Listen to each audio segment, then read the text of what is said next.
czasu zajmujemy się jakimś radosnym tematem. Na przykład mieliśmy odcinek o eseistyce Albert Camus, w którym rozmawialiśmy o tym, czy należy popełnić samobójstwo. Dzisiaj w tej samej wenie wchodzimy w kolejny ubaw i będziemy rozmawiali o śmierci, a specyficznie to, na ile czyjeś poglądy, podejście, rozumowanie kwestii śmierci wpływa na jego myślenie za życia i o życiu. Mieliśmy taki odcinek małe daimony, duże daimony, w którym wywoływaliśmy innych daimonów z przestworów. To dzisiaj wprawdzie nie jest to inny daimon, tylko nazwijmy to osoba zadająca dociekliwe pytania oraz, miejmy nadzieję, też zapodająca ciekawych odpowiedzi na niektórych pytań. No byśmy po angielsku powiedzieli interlocutor. Nie wiem, jak to jest po polsku. Interlokutor, rozmówca? Interlokutor, tak. Więc przedstawiam wszystkim nasz interlokutor w kwestii śmierci. Głos ze światów. Głos ze światów, tak. To bardzo się cieszę. Oczywiście należę do grona wielkich fanów i czuję się zaszczycona obecnością swojego głosu w Humaniście na emigracji. Też uważam śmierć za bardzo radosny temat. To może zacznijmy sobie od tego paradoksu. Spróbujmy go rozbroić. Koncept żałoby. Ja dzisiaj ze światów będę reprezentowała jeden światopogląd. Jest to światopogląd racjonalny, ateistyczny, areligijny, beton, bezduszny. Umówiliśmy się na taką konwencję, że Ty będziesz dzisiaj reprezentował świat uduchowiony i religijny. No i pytanie, czy rzeczywiście taki świat, którego Ty dzisiaj jesteś adwokatem, jest uprawniony do uważania tematu śmierci za radosny, skoro cała kultura żałoby, cała kultura trwogi związanej z końcem życia no jest przepięknie i rytualnie oprawiona właśnie przez wszelkiego rodzaju religie. Jak to rozumieć? Jak rozumieć płaczki na pogrzebach religijnych? One się cieszą, czy one płaczą? No to tutaj trzeba trochę, wydaje mi się, zatrzymać się przy paru punktów tego pytania czy zagadnienia. Po pierwsze, wydaje mi się nieco bezcelowe mówienie o pogrzebach religijnych, dlatego że religie się między sobą różnią, więc i to dosyć istotnie często. Ja rozumiem oczywiście duch ekumenizmu, który te różnice czasami próbuje przekryć w imię ogólnych zasad wspólnoty czy moralności, ale w takich zasadniczych kwestiach, a wydaje mi się, że śmierć jest bardzo zasadniczą kwestią, to nie należy przekrywać czy udawać, że tych różnic między religiami nie ma. Ale opłakiwanie śmierci bliskich jest, wydaje się, uniwersalną cechą. No, w ogóle smutek jest częścią natury ludzkiej, więc to oczywiście wydaje się być zupełnie naturalny odruch, czy to w kwestii śmierci, czy to w jakiejkolwiek kwestii, która powoduje smutek u człowieka. A jaki powód osoba wierząca mogłaby mieć do smucenia się, jeśli ktoś bliski umiera, albo jeśli sama umiera? No, wydaje mi się, że ten sam powód co każda osoba, bo pod tym względem, nie wydaje mi się, żeby wiara lub brak wiary zmieniała natury człowieka. Więc jeżeli przyjmujemy, że są pewne emocje, które wpisane są w naturę ludzką, wśród nich smutek, to czy to jest osoba wierząca, czy nie, to i tak będzie ten smutek przeżywać. Wiara nie jest taką, wydaje mi się, tarczą, która po prostu na przykład automatycznie zasłania osobę wierzącą od smutku. Jeżeli komuś się wydaje, że tak może być, to oczywiście nie życzę tej osobie, żeby przekonała się inaczej, ale doświadczenie często niestety przekona tę osobę, że jest inaczej. Druga sprawa to jest kwestia, bo to rozumiem, że tutaj sedno sprawy chodzi o to podobne, ponoć odczuwana radość, w sensie, że... No co najmniej nadzieja, jeśli nie radość. No tak, w sensie, że poczucie ktoś przechodzenia umarł. z jednego etapu Tak. do Tak, drugiego. chyba że akurat wierzymy w reinkarnację i wtedy możemy mieć niepokój. Że zostaniesz żabą. Tak, że odrodzimy się w ciele, na które nie mamy ochoty. No i dlatego właśnie powiedziałem, że nie ma co mówić o pogrzebach religijnych ogólnie. Natomiast uściślając, to jeżeli chodzi o chrześcijaństwo, bo nie czuję się kompetentny, ażeby analizować, a co dopiero oceniać inne religie pod tym względem i nie będę udawał, że jestem. Natomiast jeżeli chodzi o, mogę co najwyżej być ciekaw albo mieć jakieś wrażenia, tak, ale to nie jest to samo. Na naszym kanale mieliśmy odcinki o świętym Tomaszu, o innych teologach chrześcijańskich, o myślicieli chrześcijańskich, więc to jest coś, czym się zajmujemy na naszym kanale od czasu do czasu. Powołam się tutaj może wstępnie na książkę François Varillon, jezuity, Radość wiary, radość życia. Tytuł już jakby wskazuje, że podejmuje tematy, które my w tej chwili podejmujemy i między innymi w tej książce Varillon wskazuje na to, żeby nie mylić wskrzeszenie Łazarza ze zmartwychwstaniem Chrystusa. To znaczy i z ideą zmartwychwstania. I mówimy tutaj jakby o teologii, tak po prostu, ale że nie mylić wskrzeszenia Łazarza z ideą zmartwychwstania Chrystusa i tym samym ideą w ogóle życia wiecznego w rozumieniu chrześcijańskim.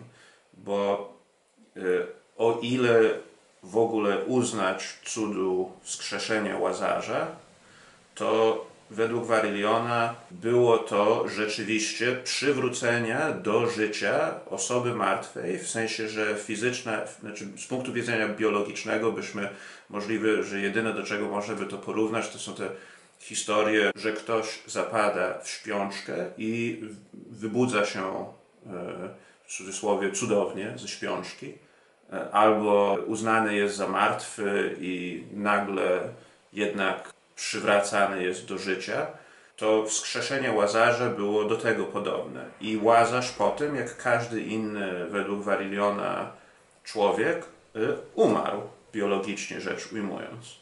Natomiast przy zmartwychwstaniu Chrystusa Varillon zwraca uwagę na to, że to nie jest tak, że ciało zmartwychwstałego Chrystusa nosiło znamiona ciała biologicznego czy biologicznej osoby Chrystusa, tylko było czymś, co Varillon nazywa ciałem uduchowionym, co jest oczywiście pojęciem skrajnie wypełnionym tajemnicą.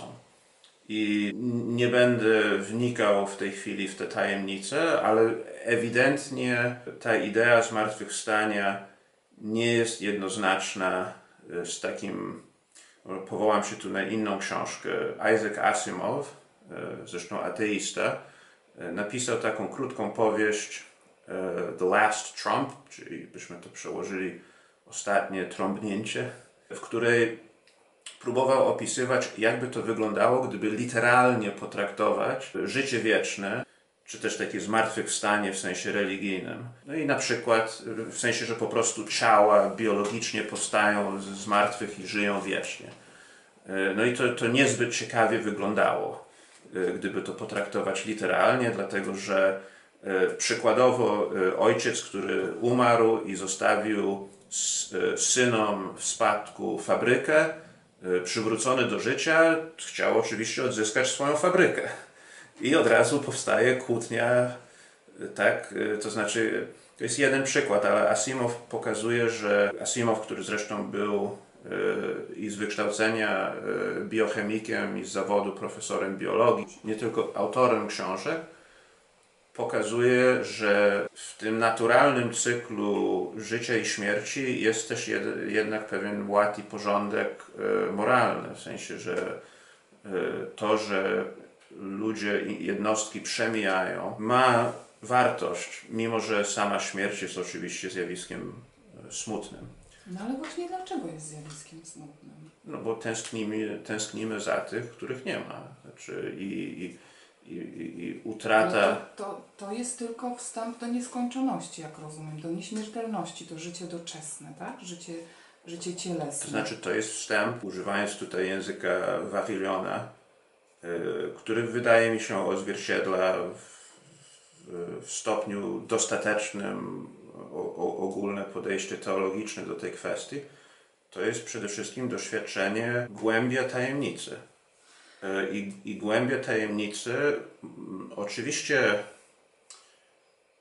ma zalążek radości, który jest powiązany z nadzieją, o której wcześniej interlokutor wspomniał, ale... Myślę, że tutaj należałoby rozróżnić rozpacz taką ostateczną, beznadziejną właśnie rozpacz od smutku. Bo kiedy jesteśmy na ziemi wspólnie i jesteśmy rozłączeni z bliską osobą, bo ona jest gdzie indziej, to też nam z tego powodu bywa smutno. Tak? To jest rozdzielenie. Nie jest to rozpacz właśnie ta beznadziei, tylko smutek. A ponieważ ten smutek może być tym większy, im to spotkanie jest bardziej albo odległe w czasie, albo niepewne w czasie, czy w czasie i przestrzeni i tak dalej, tak? Bo jeśli wiemy, że ktoś wróci jutro rano, to jest inaczej, a jak wiemy, że no nie wiadomo kiedy wróci.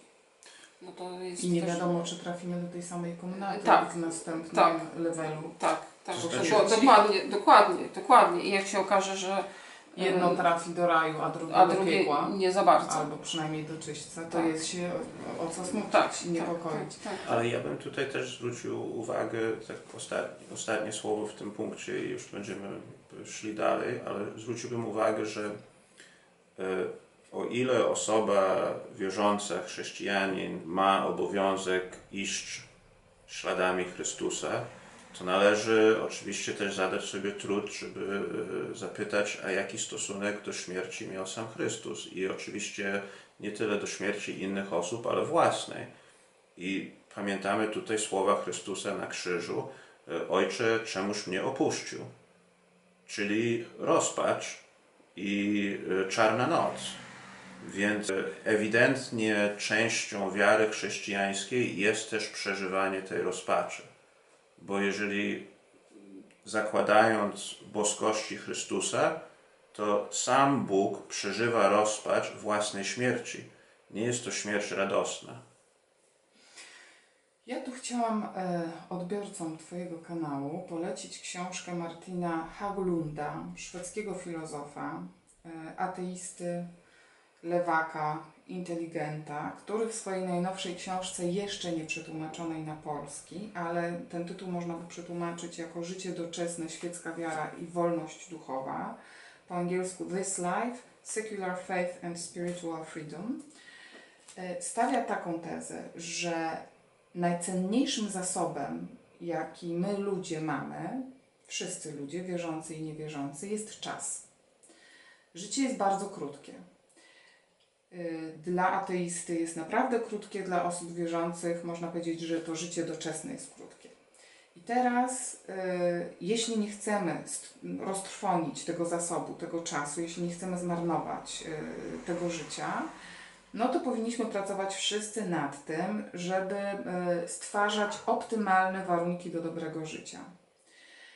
I ten filozof, nazywa te optymalne warunki wolnością duchową, lepszą organizacją społeczeństwa, pracy, odejściem od kapitalizmu, od funkcji pracy najemniczej. W każdym bądź razie to, na co on zwraca uwagę, to, że życie człowieka kończy się śmiercią, kropka. Nie będzie drugiego życia, nie będzie lepszego, nie będzie kontynuacji, nie będzie żadnego potem. I największym świeckim grzechem, jaki możemy popełnić przeciwko sobie, to jest właśnie zmarnować to życie. Pytanie, czy w kategoriach myślenia osób wierzących istnieje coś takiego w ogóle jak zmarnowanie życia doczesnego i czy to tak samo może wzbudzać niepokój, bo dla ateisty to jest gra bank. Ateista jest przekonany, że ma tylko to jedno życie. W sensie dosłownym to życie będzie kontynuowane w tym znaczeniu, że rozpadniemy się jako ciało na atomy, które potem będą zasilać inne organizmy być może. drzewo, ślimaka, żabę. Być może. Natomiast ta świadomość i w żaden sposób ta duchowość, która jest połączona z fizycznym ciałem przecież, nigdy się nie odrodzi. No więc dla ateisty to jest wabank, to jest po prostu jedyna jazda na karuzeli. Na ile to jest podobne albo w jakiś sposób koresponduje z myśleniem osoby wierzącej. To odniósłbym się tylko tutaj do tego stwierdzenia, że dla ateisty czas jest bardzo ważny, bo jest to tylko to jedno życie, a dla osoby wierzącej to ma mniejszą wagę, bo jest to życie wieczne. Otóż nie do końca zgadzam się z tym założeniem, dlatego że albo rzeczywiście istnieje Bóg i nauka religii chrześcijańskiej jest prawdą i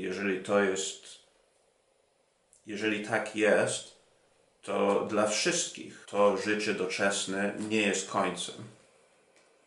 I zatem wtedy pojęcie czasu zmienia się radykalnie i wartość tego czasu zmienia się radykalnie, albo Boga nie ma, bądź też o ile istnieje jakiś Bóg czy jakiś świat duchowy, to nie jest to Bóg ani świat duchowy powiązany czy odzwierciedlany przez religię chrześcijańską i tym samym dla wszystkich osób wierzących chrześcijan to niezależnie od siły i gorliwości ich wiary, to rzeczywiście to życie biologiczne jest po prostu końcem.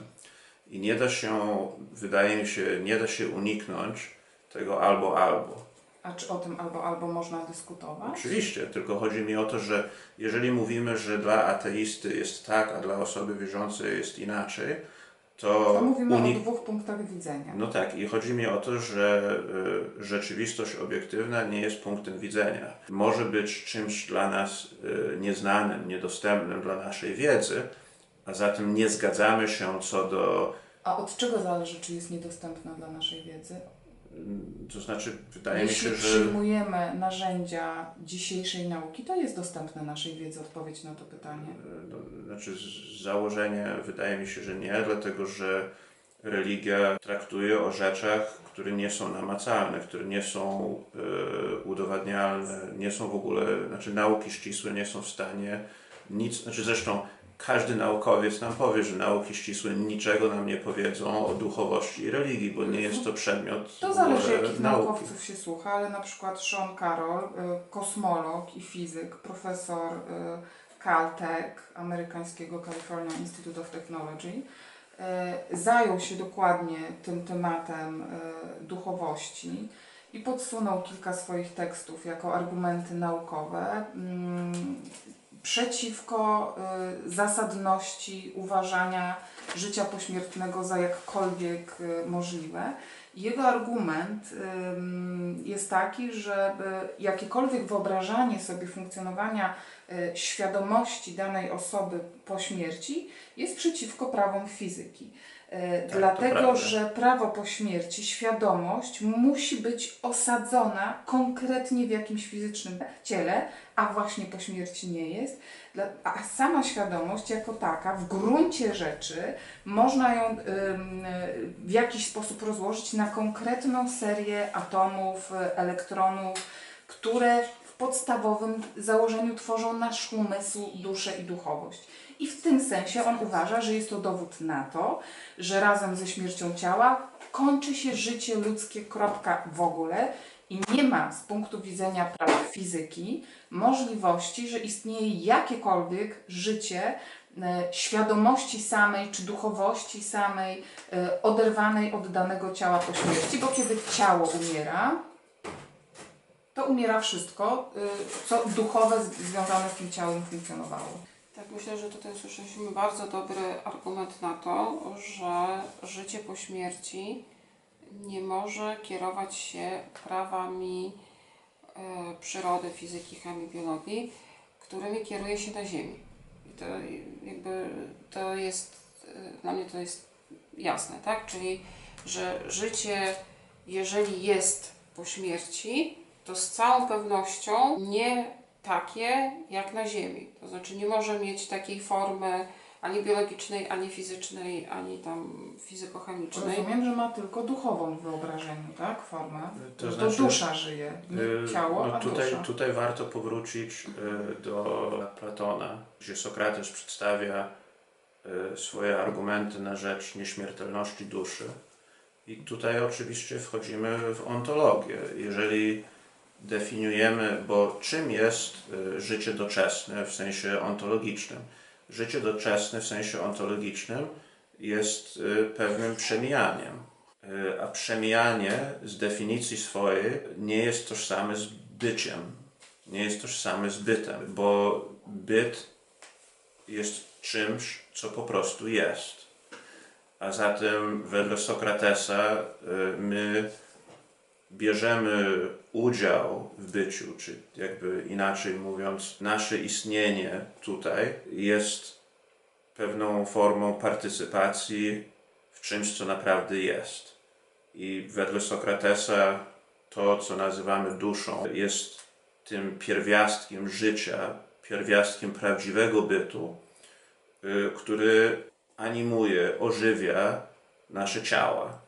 I on podaje taki prosty dowód logiczny, że dusza nie może umierać, dlatego że wtedy częścią duszy, częścią pierwiastku życia byłoby śmierć, co byłoby sprzeczne z logiką. To byłoby tak, jakbyśmy mówili, że częścią liczby dodatniej jest liczba ujemna. Ale rozumiem, że logika w tym temacie, o którym dzisiaj rozmawiamy, nie może grać kluczowej roli, no bo wtedy na przykład musielibyśmy uznać ten argument naukowy. Ale uznajemy ten argument naukowy i logika musi grać kluczowej roli, bo to inaczej... co w takim razie z takim argumentem, że za czasów Sokratesa uważano, że czynnikiem, który animuje i porusza różnego rodzaju kobiety w różnych stanach, jest wędrująca po ich ciele macica.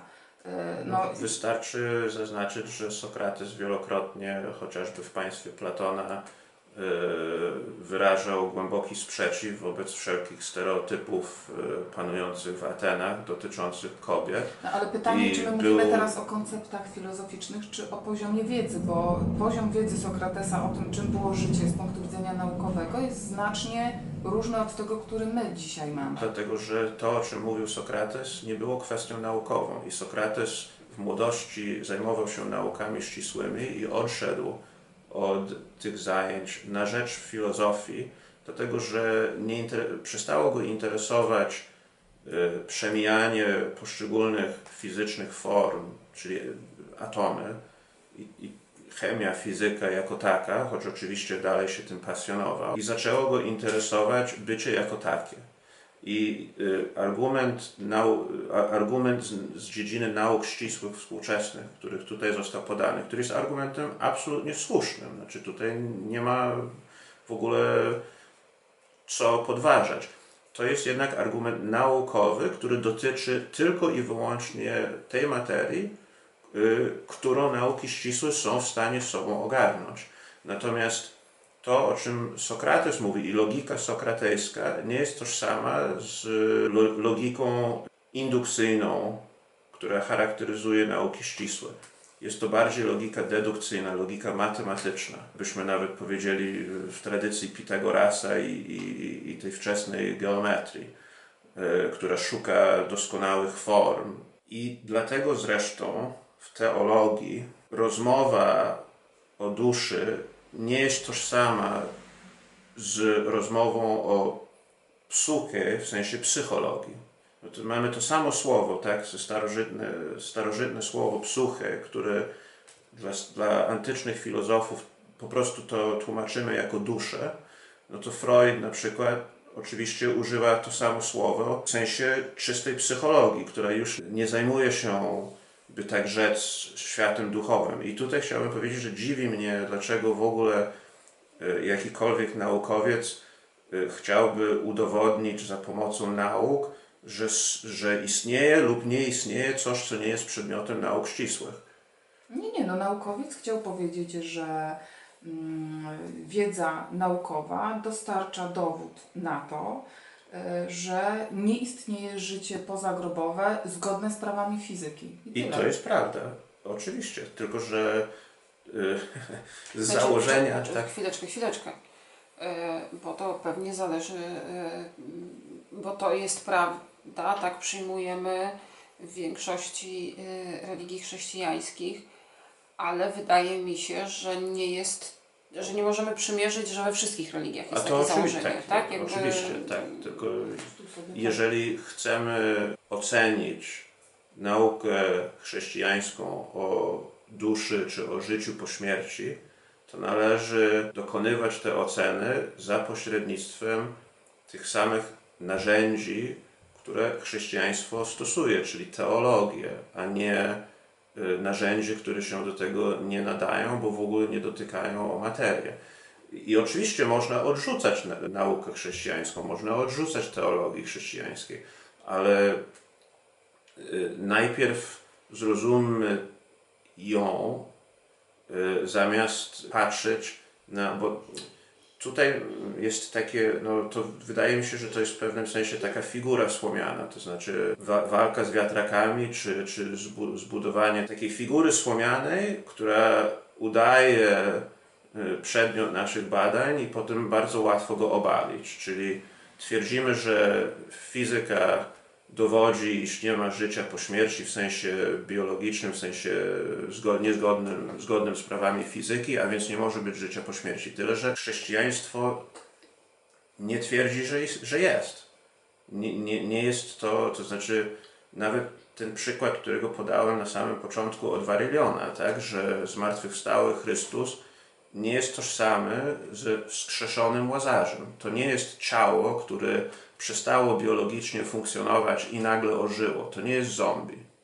To jest, Varillion mówi, ciało duchowe. A to jest tajemnicą. I teraz oczywiście trzeba wnikać w to, co te słowa znaczą.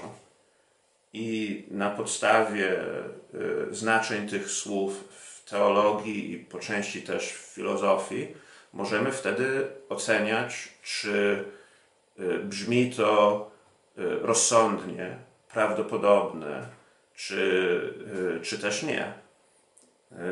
Więc tutaj nie polemizuję nie polemizuję w sensie, że nie będę się krytycznie odnosił do słów tego naukowca. Doktora Seana Carrolla. Tak, do doktora Carrolla, bo doktor Carroll ma rację i żaden... Oczywiście, że zawsze znajdzie się ktoś, kto mieni się wyznawcą jakiejś religii i zacznie opowiadać rzeczy, które mijają się z rozsądnym rozumowaniem rzeczy, ale myślę, że mogę śmiało powiedzieć, że poważna teologia, nie tylko katolicka, ale chrześcijańska ogólnie, nie sprzeciwia się tych zdań i tych twierdzeń przywołanych tutaj od doktora Carrolla. Ja bym chciała, żebyśmy wrócili do tej kwestii, czy nasze wyobrażenia skierowane na życie pozagrobowe, czy nasze wyobrażenia zaświatów, czy ludzka wiara w reinkarnację może odwrócić uwagę od życia tu i teraz. Tak, Ale jeszcze zanim do tego dojdziemy, od siebie chciałam dodać argument związany z tym, czy naukowcy powinni czy nie powinni wkraczać w dziedzinę teologii i przypomnieć, że i Kopernik był oskarżony o to, że wkroczył w domenę teologów i że przecież jest oczywiste, że to człowiek, pod człowiekiem Ziemia jest w centrum wszechświata i wielu innych naukowców. I Darwin, kiedy w 1859 roku opublikował pierwszy raz swoją pracę o powstaniu gatunków, przede wszystkim był atakowany przez kreacjonistów, którzy uważali, że już przecież teologowie powiedzieli, każdy gatunek jest stworzony osobno i jest to opisane w historii stworzenia świata. Wiadomo, którego dnia te gatunki powstały, kiedy rośliny, kiedy zwierzęta i nauka nie ma tu nic do powiedzenia, ponieważ teologia już tu powiedziała. Ale tu już zamykam ten wątek, chciałam od siebie to dodać, że jednak uważam, że nauka powinna wkraczać również w te kwestie, które teologia opisała swoimi narzędziami i swoim językiem.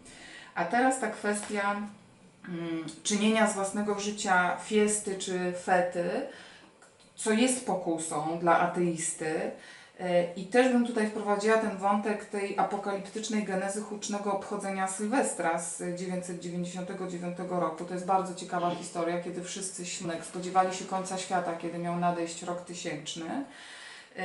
I kiedy się okazało, że to napięcie, oczekiwanie na zagładę świata nie przyniosło apokalipsy, no to właśnie pojawiła się euforia, tańce, śpiewy i na cześć papieża Sylwestra II, który wtedy pierwszy raz pobłogosławił ten świat Urbi et Orbi, miastu i światu.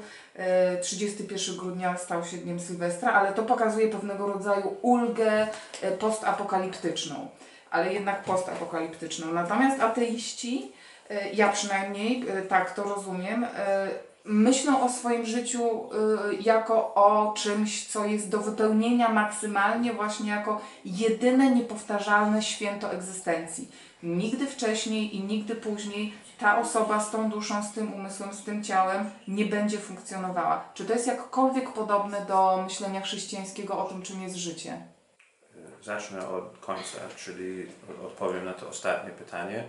Absolutnie jest. Myślę, że chrześcijaństwo absolutnie wymaga, żebyśmy maksymalnie wypełnili to życie doczesne, które mamy, na wszelkie sposoby.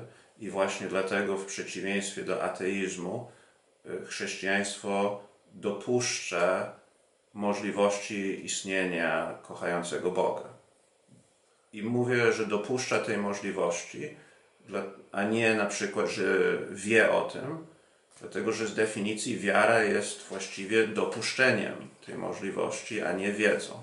I jeżeli rzeczywiście humanizm między innymi dąży do takiego celu, żeby człowiek za swojego życia w pełni doświadczył i w pełni przeżywał każdy z możliwych stanów, który określa człowieczeństwo, to jednym z tych stanów jest właśnie wiara. A ateizm, przynajmniej w takim wydaniu dogmatycznym, jest zamknięty na to. Natomiast co do tych wcześniejszych kwestii, zawsze istniały i istnieć będą wierzenia czy też opinie, które mijają się z poważnym myśleniem. I jeżeli mówimy o Księdze Rodzaju, to chociażby już nawet nie wspomnę żadnego teologa katolickiego czy nawet chrześcijańskiego, wystarczy lektura Maimonidesa, średniowiecznego teologa żydowskiego, ażeby dostrzec, iż w teologii poważnej nikt nie traktuje Księgi Rodzajów jako tożsamy z naukowym opisem powstania świata. I że istnieją prawdy naukowe, ale istnieją też prawdy poetyczne. Albo jak to pięknie Arystoteles ujął w swojej poetyce, historia zajmuje się tym, co partykularne, a poezja tym, co uniwersalne. I tym samym poezja przedstawia prawdę wyższą, aniżeli historię. I tutaj można pod tym też podczepić, że nauki ścisłe zajmują się prawdami namacalnymi, widzialnymi, natomiast... Oraz fizyką kwantową, która jest jednym z tych widzialnych, namacalnych prawd. Natomiast zajmuje się przede wszystkim światem przemijania. Jest takie świetne powiedzenie świętego Augustyna, które żeśmy zresztą w niektórych poprzednich odcinkach przywołali. Jeżeli wydaje ci się, że rozumiesz, to nie jest to Bóg. I każdy, który w ramach swojej wiary przekreśla czy neguje to, co racjonalnie i naukowo udowadnialne, tak naprawdę nie jest wierzący. jest wiedzący. To znaczy nie wiem co jest, ale na pewno nie jest wierzący, bo wiara nie polega na tym, że Żeby wiedzieć, tylko żeby wierzyć. Ale chodzi mi o to, że przynajmniej w chrześcijaństwie wiara chrześcijańska nie polega na negowaniu rzeczywistości. I w poważnej teologii w ogóle tego problemu tutaj wspomnianego nie ma. Dlatego, że poważna teologia nigdy nie rozczyła sobie miana nauki ścisłej. I powiem więcej, że w czasach, kiedy Kościół pozwolił sobie, aby zaplątać się, czy zaplątać wiarę w teologii, która była zbyt powiązana z pewnym wyobrażeniem na temat ładu świata doczesnego, to było ze szkodą dla teologii. No tutaj piękna książka Ewelina Waugh, Helena, opisujące życie świętej Heleny, która gdy dotarła do Rzymu, z pogardą patrzyła na to, co się dzieje w Kościele, mianowicie na to, że wszyscy się zajmują teologią, w takim sensie, że zamiast żywa wiara, która jest po prostu relacją człowieka z Bogiem, budujemy sobie takie systemy tłumaczące wszystko i gdy tylko pozwalamy sobie na to, w którymś momencie nauki ścisłe, które zawsze odkrywają rzeczy nowe, przedziurawią ten system i nagle zaczyna runąć nasza wiara. Tylko że to tak naprawdę nigdy nie była nasza wiara. I mądra teologia nie pozwala sobie, aby stała się pseudonauką. A ja uważam, że jednak różnicą tutaj między teologią a nauką na tym gruncie, o którym mówisz, jest podejście do tajemnicy, o której wiele razy dzisiaj powiedziałeś. Teologia pielęgnuje i czci tajemnicę i obchodzi ją naokoło, a nauka podchodzi najbliżej jak się da i nawet jeśli tajemnica nadal pozostaje tajemnicą, nigdy nie uważa tego za jakiś element boski. I jeszcze chciałam się przy tej okazji, nawiązując, odnieść do tego, że nauka zajmuje się tym, co przemijalne, tym, co doczesne i generalnie rzecz biorąc przemijaniem.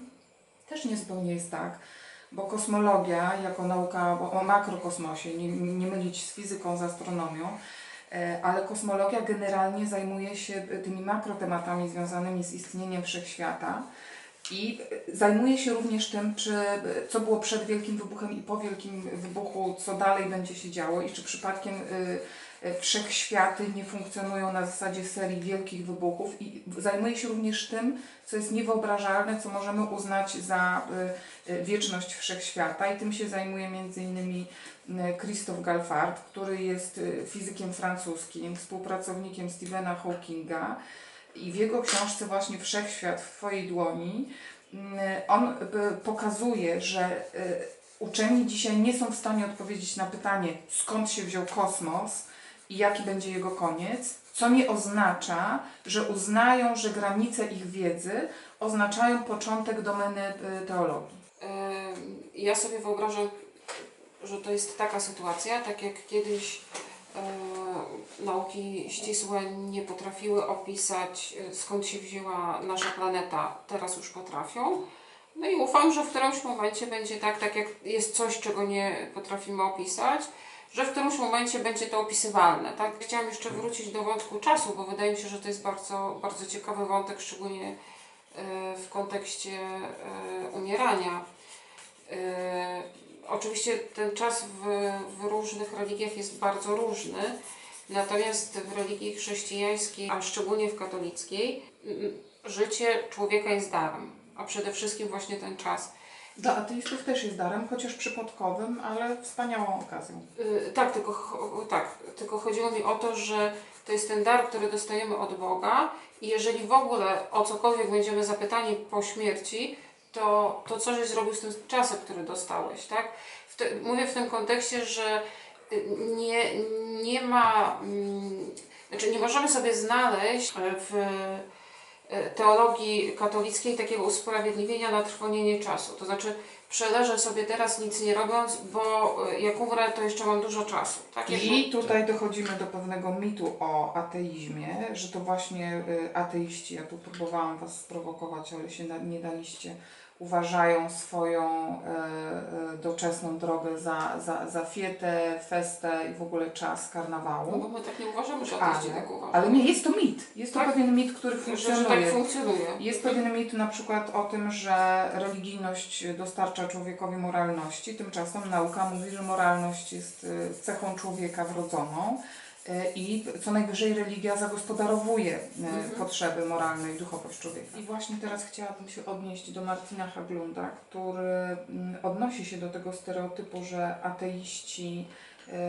żyją tylko dla zaspokajania najbardziej prymitywnych, podstawowych potrzeb zmysłowych, bo właśnie on mówi odwrotnie, że nasza skłonność do życia złudzeniami o życiu pośmiertnym, do wyobrażeń o zaświatach, o nagrodzie czekającej w zaświatach, jest fałszywym alibi tłumaczącym, dlaczego nie przeżywamy życia tu i teraz doczesnego wystarczająco dobrze, dlaczego nie potrafimy ulepszyć tego naszego świata doczesnego. Na czym z kolei zależy wszystkim ateistom, którzy wiedzą, że mają tutaj tylko chwilę. I oni są skłonni zrobić bardzo wiele, żeby ten świat tu i teraz był dobry, bo nic lepszego ich nie czeka. Co Ty na to? To teraz sobie wyobraźmy, co jest w stanie zrobić osoba wierząca, skoro wie, że jeżeli ten czas zmarnuje, to ją czeka wieczna rozpacz. To jest dopiero motywacja. Także tam możemy się tutaj licytować z motywacjami. No ja właśnie nie mam ochoty się licytować, dlatego że, i tutaj odpowiem bardzo szybko na te kwestie, wiara chrześcijańska wymaga, żeby chrześcijanin traktował każdą osobę tak, jak Bóg ich traktuje, czyli jako osobę, a nie jako stereotyp, nie jako kategoria grupowa, więc tylko personalistycznie. Więc tak naprawdę dyskutowanie, to znaczy mam taką nadzieję, że tutaj ci, którzy nas długo oglądają, potwierdzą, że humanista na emigracji w ogóle za bardzo nie operuje stereotypami. I nie interesują nas ani chrześcijanie ogólnie, ani ateiści ogólnie, ani filozofowie ogólnie, tylko konkretny człowiek, konkretny pisarz. To tak po pierwsze. Po drugie, to chciałbym się tylko odnieść tutaj do tej kwestii kosmologicznej. Bo jest rzeczywiście taka teoria, która krąży w świecie nie najlepszej teologii, słusznie ośmieszana przez ateistycznych pisarzy, chociażby takich jak biolog Richard Dawkins, czyli teoria God of the Gaps, czyli wszędzie tam, gdzie nauki ścisłe nie są w stanie nam czegoś wytłumaczyć, no to przychodzi jakiś teolog, chrześcijanin i mówi, że to właśnie Bóg i jakiś cud. To jest z punktu widzenia teologicznego kompletny droga do katastrofy. I absurd, dlatego że, uwaga, przynajmniej według teologii katolickiej, Pan Bóg nie jest wytłumaczeniem jakiegokolwiek zjawiska. Pan Bóg jest po prostu miłością. Pan Bóg nie jest wytłumaczeniem. To nie jest tak, że gdy rozmawiamy o początkach wszechświata, to rozmawiamy o Bogu. Rozmawiamy o Bogu wtedy, kiedy rozmawiamy o miłości i o szczęściu i o tym, jak powinniśmy przeżywać życia człowieka. Natomiast gdy rozmawiamy o początkach wszechświata, to rozmawiamy o biologii czy o kosmologii, o biologii ewolucyjnej. Więc ja rozumiem, że w przeciwieństwie do nauk ścisłych, istotą religii jest w pewnym sensie radykalny subiektywizm, który wiąże się ze zjawiskiem objawienia. To znaczy w tym sensie, że jeżeli ktoś uważa, że doświadczył objawienia nadludzkiego, to ciężko polemizować z kimś takim. Natomiast teologia oczywiście jest, przynajmniej ta w tradycji fides et ratio, jest w pewnym sensie próbą zastosowania rozumu, ażeby porządkować wiarę. I wszędzie tam, gdzie wiara występuje naprzeciwko rozumu, to nie jest to wiara katolicka, nie jest to wiara chrześcijańska. A co byś powiedział, wracając do tej ważnej dla mnie kwestii filozofii przeżywania własnego życia w obliczu tego, co wyobrażamy sobie o śmierci, na taki argument, że fantazjowanie o zaświatach znosi z ludzi fantazjujących o tych zaświatach odpowiedzialność za walkę o lepszy świat doczesny. No, Mamy pewnego rodzaju pęknięcie światopoglądowe. Światopogląd dotyczący przyrody, ekologii bardzo często wiąże się również z tym, czy jesteśmy wierzący, czy nie w dzisiejszej po prostu rzeczywistości publicystycznej, debacie publicznej. Tak to wygląda. I teraz każdy człowiek konfrontujący się z własną śmiercią, to już powiedzieliśmy, może przeżywać lęk, smutek i w różny sposób sobie wyobrażać, co jest dalej. Ale my jako ludzie teraz konfrontujemy się też ze skończonością planety. Jesteśmy świadkami zbliżającej się śmierci i następującej w tej chwili śmierci miliona gatunków. Załamuje się w tej chwili bioróżnorodność na naszych oczach. Rozpada się ekosystem, który znaliśmy. Z biologicznego punktu widzenia jest to śmierć. I teraz ludzie, którzy nazywani są eko-oszołomami czy ekoterrorystami, oni walczą wszystkimi siłami o lepszy świat rzeczywisty, doczesny dla tych gatunków, które są tu i teraz i w żaden sposób nie uważają, że ktokolwiek jest inny odpowiedzialny za ten stan niż oni sami i nie ma żadnej siły wyższej, która zbawi, uratuje, ześle potop, czy przymierze z tymi ludźmi, czy pokara. Biorą się za tą pracę, za odpowiedzialność o ziemię, za ziemię. Natomiast Martin Haglund mówi, że osoby, które właśnie fantazjują o jakimś życiu po tej apokalipsie, po śmierci i naszej, i planety, nie czują się aż tak odpowiedzialne za to załamanie bioróżnorodności, tylko co najwyżej czują się jej świadkami. To tutaj bardzo szybko i prosto. Tak, święty Franciszek i tyle. To znaczy, to że ja co? miałem coś innego na myśli. Ale to znaczy, oczywiście tutaj trzeba by było zbadać różne religie, jak to wygląda w innych religiach, ale w religii chrześcijańskiej, w szczególności właśnie katolickiej, jeżeli cokolwiek czynimy przeciwko, tak jak to święty Franciszek nazywał, braciom mniejszym, jest to złe. To znaczy nie wolno skrzywdzić żadnej muchy. Jeżeli krzywdzimy tę muchę wyrzucając słomki plastikowe, to jest zło. Daimon jak zwykle słusznie mówi i właściwie zwalnia mnie z konieczności powiedzenia tego samego, ale zwrócę tylko uwagę, że to, o czym Daimon mówi, należy do etyki chrześcijańskiej, a to, o co interlokutor pyta, wydaje mi się, należy do istoty chrześcijaństwa i chciałbym się do tej istoty odnieść. Mianowicie z punktu widzenia poważnej teologii jest to kompletnie nieważne, jakie kto wyznaje poglądy na temat jakiejkolwiek doczesnej kwestii politycznej, społecznej, Mało tego, ekonomicznej. papież potwierdził niedawno, że ateiści mogą trafić do nieba. No dobrze, mi tylko chodzi o to, że jedyne, co jest w chrześcijaństwie ważne z punktu widzenia chrześcijaństwa, jest to, czy ktoś wierzy w bóstwo Chrystusa, czy też nie. I cała reszta jest wyłącznie drugorzędnym dodatkiem, przez co nie chcę powiedzieć, że jest nieważne, tylko na przykład kwestie dotyczące dbania o środowiska naturalnego, to są kwestie etyki. Oczywiście, że dla chrześcijaństwa etyka jest ważna, ale nie jest najważniejsza.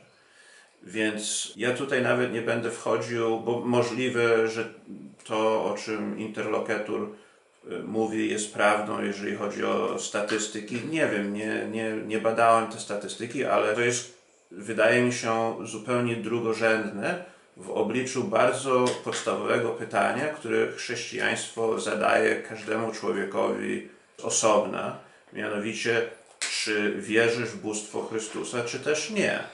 I jest możliwe, ażeby ktoś był wierzący, a miał kompletnie odmienne poglądy na temat danej kwestii politycznej, ekonomicznej czy społecznej od innej osoby wierzącej. Czasami jest możliwe, żeby ateista miał te same poglądy polityczne, co osoba wierząca. W oczach Boga ważne jest tylko i wyłącznie, co się dzieje z konkretnym człowiekiem w jego sercu. I tylko i wyłącznie to.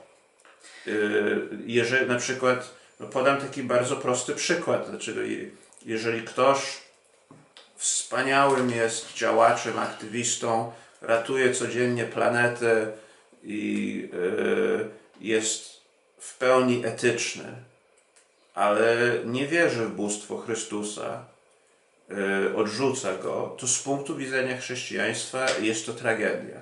I tutaj nawet nie wchodzę w takie kwestie, bo nie nam oceniać, kto trafi do piekła, kto nie trafi do piekła, kto trafi do czyśćca, kto nie trafi do czyśćca. Chodzi po prostu, ja specjalnie użyłem słowa tragedia. To jest taka tragedia podobna do tej sytuacji, w której na przykład ktoś nas bardzo kocha i my przechodzimy obok tej miłości obojętnie. I niezależnie od tego, że przechodzimy obojętnie obok tej miłości, bo spieszymy pomóc komuś innemu. Ale tragicznie nie zatrzymujemy się, ażeby tę miłość przyjąć. Z punktu widzenia chrześcijaństwa to jest najważniejsze. I ja tutaj powołam się na C.S. Lewisa, który w swoich listach do diabła na samym początku... Na pewno nie był katolikiem. Na pewno nie był katolikiem, tak. Znaczy Bardzo był przeciwko. Specyficznie odrzucał tutaj katolicyzm z różnych powodów, ale bardzo słusznie na początku tej książki zaprezentował tezę za pośrednictwem oczywiście metafory, że żyjemy w takim świecie, w którym najważniejszą sprawą to są nasze opinie. Jakie mamy opinie na jakiś dany temat? A tak naprawdę najważniejsza sprawa to nie są nasze opinie, tylko nasz stosunek do fundamentalnych kwestii egzystencjonalnych. Ja chciałam powiedzieć, że jako interlokutorka przyjmuję wszelkie wyrazy miłości. Będę czytała komentarze pod tym filmem i zobaczymy, co się zdarzy. Interlokutorka, ateistka nie przechodzi obojętnie wobec wyrazów miłości ludzkiej. I teraz chciałam taki wątek wprowadzić. Ale ja mówiłem o wyrazach miłości boskiej. Ja mówię o ludzkiej. No dobrze, to tutaj możemy, bo nieszczęściem interlokutora jest to, że nie nastała jest na migracji.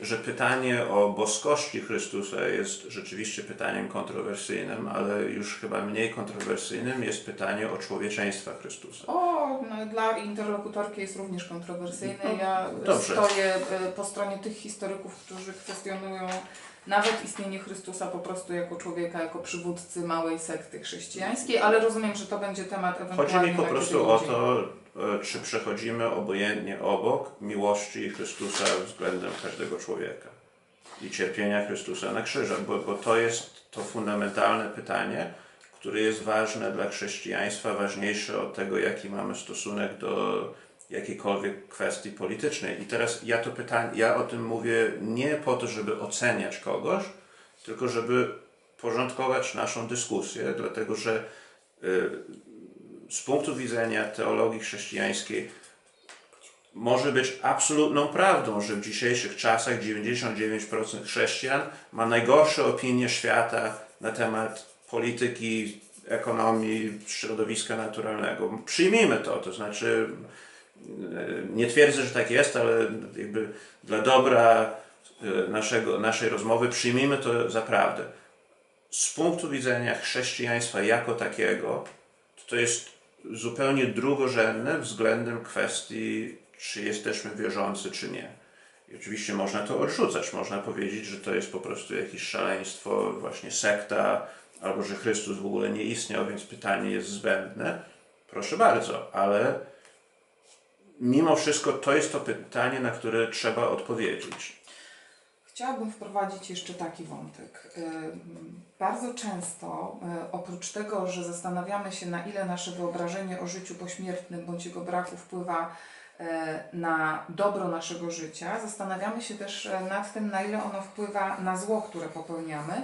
I o tym oczywiście w naszym kręgu kulturowym myślimy w kontekście wyobrażeń o raju prezentowanym na przykład młodym bojownikom islamskim, którym obiecuje się, ponieważ to są z reguły młodzi mężczyźni, to czego oni najbardziej pragną, kilkadziesiąt dziewic czekających na nich w raju i różne inne doczesne, w gruncie rzeczy zmysłowe spełnienia. I jest też taka narracja historyczna, która pokazuje przez kolejne wieki, że wyobrażenie raju chrześcijańskiego odpowiadało wszelkim historycznym niedostatkom ówczesnych wierzących. Bardzo często raj był wyobrażany dosłownie jako wreszcie ta czasoprzestrzeń, gdzie będzie można się wyspać, najeść, ogrzać, spotkać wszystkich, których się lubi albo kocha, że wreszcie nie będzie się czuło tych wszystkich doczesnych, zmysłowych niedostatków. Mało tego, w tej narracji pojawia się również taka hipoteza, że to było narzędzie kapłanów wykorzystywane do tego, żeby podkręcać tę śrubę ora et labora. Módl się i pracuj, tak? Jesteś niewolnikiem, jesteś chłopem pańszczyźnianym, jesteś wiernym, wykonuj swoje obowiązki na rzecz innych, poświęć swoje życie doczesne, ponieważ jesteś w pewnego rodzaju programie lojalnościowym, zbierasz pieczątki i zostaniesz z tego rozliczony. Jak zbierzesz 10 czy 12, to trafisz do raju, jak zbierzesz 8, to do czyśćca, ale jak się okaże, że staniesz przed świętym Piotrem z pustą kartą, to trafisz do piekła. Co powiesz na tego typu wizję życia jako programu lojalnościowego wobec wyobrażonego wszystkie te wizje są koszmarne i jeżeli ktoś wierzy w nie, no to wydaje mi się, że ma ciężkie życie. Chrześcijanie myślą o nagrodzie na przykład. To znaczy, my żeśmy już ten temat nawet poruszyli w naszym odcinku poświęconym niejednym zresztą myśli świętego Tomasza, który zaznaczył, że obietnica nagrody nie jest rzeczą naganną i że właśnie w życiu doczesnym, jeżeli przyjaciel czy członek rodziny obiecuje nam czegoś, to cieszymy się z tej obietnicy, oczekujemy tej obietnicy i działamy. To znaczy powstaje wtedy, ta obietnica jest w pewnym sensie motorem powstania naszej wiary w szczęśliwe wypełnienie tej obietnicy. I że nikt by nie powiedział, że wiara, która powstaje w nas, w przyjacielu czy w kogoś bliskiego, jest jakąś obłudą, dlatego że powstała na podstawie obietnicy nam danej przez przyjaciela. Bo powinniśmy wierzyć sobie nawzajem. Powinniśmy starać się wypełniać względem siebie nawzajem obietnic i powinniśmy składać sobie nawzajem obietnic najbardziej jak to możliwe wypełnionych perspektywą radosną.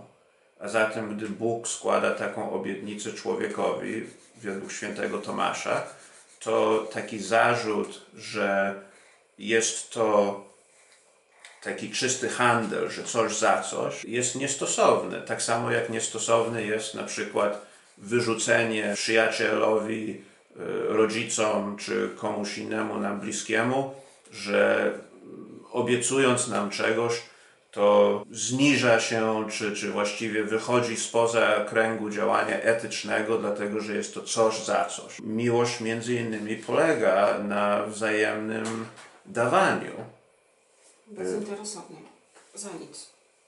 Za nic, ale chodzi mi o... Skąd ta późniejsza ocena? Raj, czyściec, piekło? To człowiek to wybiera, a nie Bóg. To znaczy tutaj Benedykt XVI... Ale człowiek nie rozumie swojego wyboru, tak? On nie wybiera tego na ziemi, tylko kiedy on się dowiaduje o tym, co on coś wybiera, a potem się dowiaduje, co wybrał, tak? Benedykt, znaczy to bardzo pięknie moim zdaniem, bo to oczywiście to jest taka poetyczna prawda, którą Benedykt XVI opisał, że piekło to jest wybór samotności.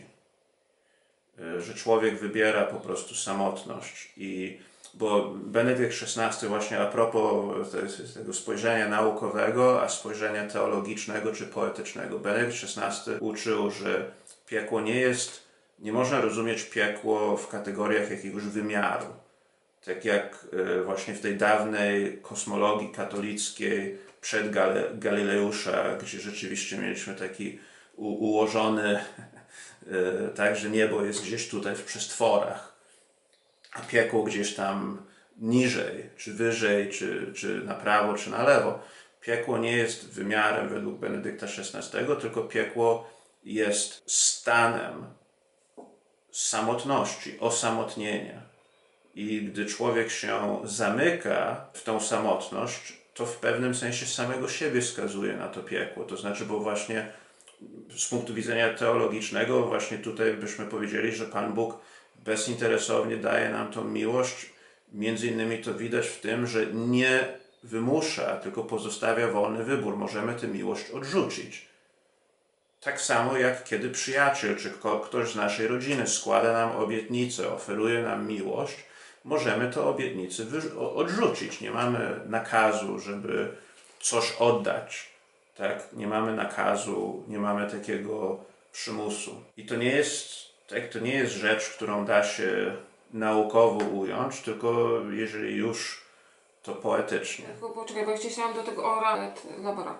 Buduj się, pracuj, ora et labora. Wydaje mi się bardzo dobrym komentarzem do tego, czy chrześcijanie mogą przetrwonić, że tak powiem, czas, który tutaj dostali. No nie, tak? Bo powinni swoją pracę dla siebie i dla wspólnoty traktować jako coś, co powinno ich zajmować. To jest jedna rzecz. A druga to modlitwa, która przede wszystkim ma być rozwojem duchowym, czyli dążeniem do bliskości Boga, tak? Czyli tą umiejętnością, rozwijania umiejętności bycia jak najbliżej Boga. Czyli tutaj mamy pracę i wewnętrzną duchową, czyli modlitwę, i pracę dla ogółu, dla wspólnoty, albo fizyczną, Dla księdza. albo intelektualną. Tak? Znaczy to jakby w kontekście tego, czy jeżeli mamy tutaj czy katolik, jeżeli ma zagwarantowane, że jak umrze, to będzie żył, to czy może leżeć brzuchem do góry, tak? No to jakby... I to nie jest też obce, bo chociażby marksizm, hegelizm, to znaczy jak przeanalizujemy roli pracy w myśli Hegla i Marksa, to praca jest tą drogą do pełnej, wyzwalającej człowieka świadomości. I to akurat jest wątek, który w marksizmie wyłania się z podobnego rozumowania, co w teologii katolickiej. Ja bym chciała, bo rozumiem, że zbliżamy się do śmierci tego odcinka, do tego przejścia. Ale oby on żył wiecznie w internecie. Ale może jeszcze mieć jakąś kontynuację.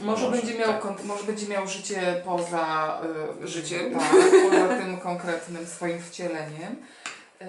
Mam na koniec dwie lektury, które myślę, że może nas jakoś połączą.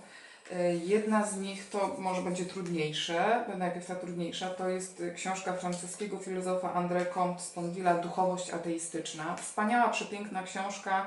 Ta akurat jest wydana po polsku przez wydawnictwo Czarna Owca kilka lat temu, mówiąca o tym, że duchowość jest właśnie cechą człowieka, gatunku Homo sapiens, ona nawet ma swoje wytłumaczenie ewolucyjne, a to jak każdy ją zagospodarowuje jest po prostu zależne od wielu czynników, przede wszystkim kulturowych, bo tak się akurat składa, że ludzie wybierają tę religię, w jakim kręgu kulturowym się urodzili i nie jest to zupełnie przypadkowe. I on tam ma podejście bardzo koncyliacyjne do różnych form duchowości i uważa, że wiek XXI właśnie będzie wiekiem łączenia laickiej duchowości z duchowością religijną i stara się to jakoś zaproponować i opisać, ale też ma bardzo piękne propozycje praktyk duchowych dla ateistów i w ogóle dopuszcza, przyzwala, pokazuje, jak ta dusza ateistyczna może funkcjonować. A książka, która nas już myślę zupełnie tutaj połączy, chociaż pochodzi ze świata bardzo zlaicyzowanego, bardzo praktycznego i bardzo odległego od wszelkich zaświatów, to jest książka Szwedki Margarety Magnusson, zatytułowana Sztuka porządkowania życia po szwedzku. Też wydana po polsku w zeszłym roku. Książka z podtytułem o tym, jak sprawić, żeby bliscy zachowali po nas wyłącznie dobre wspomnienia, która po prostu pokazuje, no jak to po szwedzku, właśnie w sposób laicki uporządkować swoje życie przed śmiercią, jak posprzątać rzeczy, jak podpisać pudełka, jak zabrać się do takiego sprzątania, od czego zacząć, co można zostawić na koniec. I też, co najważniejsze, jak rozmawiać z bliskimi, z tymi starzejącymi się, którzy być może zaraz odejdą, i z tymi, którzy po nas zostaną, żeby zostawić po sobie porządek w sensie dosłownym i przenośnym. Bardzo praktyczne, wesołe, pogodne podejście do śmierci. Takie uprzejme dość. Bardzo grzeczne, tak. Ja tylko mogę na to wszystko odpowiedzieć, że mam wrażenie, że jest tutaj jedna nieścisłość logiczna, dlatego że to wszystko zakłada, że jesteśmy odłączeni i że należy nas połączyć, a mi się wydaje raczej, że wszyscy ludzie znajdują się pod tym samym słońcem, tylko niektórzy wychodzą, czy mają taką skłonność, że wychodzą tylko wtedy, kiedy jest bardzo pochmurny dzień, a kiedy słońce świeci, zostają w domu. I są też ludzie, którzy mają to szczęście, że wychodzą tylko i wyłącznie wtedy, kiedy jest słońce. I wtedy są ludzie, którzy tkwią w takim stanie pośrednim, że czasami wychodzą, kiedy jest słońce, a czasami, kiedy jest pochmurno, i przeżywają jeden i drugi stan. Ale jednak niezależnie od tego, czy nad nami widzimy chmury, czy nie, to wszyscy znajdujemy się pod tym samym słońcem.